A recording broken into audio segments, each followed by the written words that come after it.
I honestly believe that the bravest thing that you can do is to be brave enough to be you.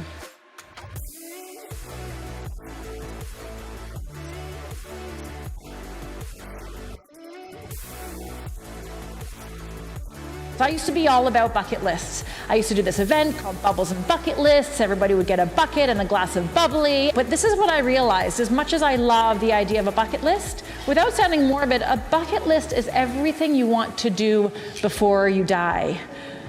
But a brave list is everything you want to do to help you feel alive.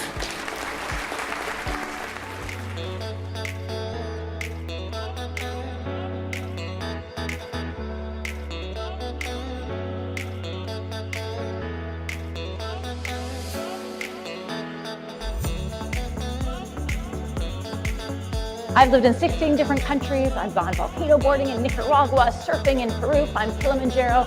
But the ironic thing is I wasn't living big. I was hiding big. My definition of brave is your willingness to get into action before you feel ready because you are choosing to feel ready enough. I continue to see people, even the most successful of leaders, experience self-doubt, imposter syndrome, playing smaller than they know they can. If you ask yourself, what would I do if I were even braver? You start thinking about those things. And when we think about those things, your brain subconsciously is actually figuring out how to make them happen. What that would be, what would that look like? Life is short, it's true. But it's also long. Long enough to find your brave. What would you do if you were even braver?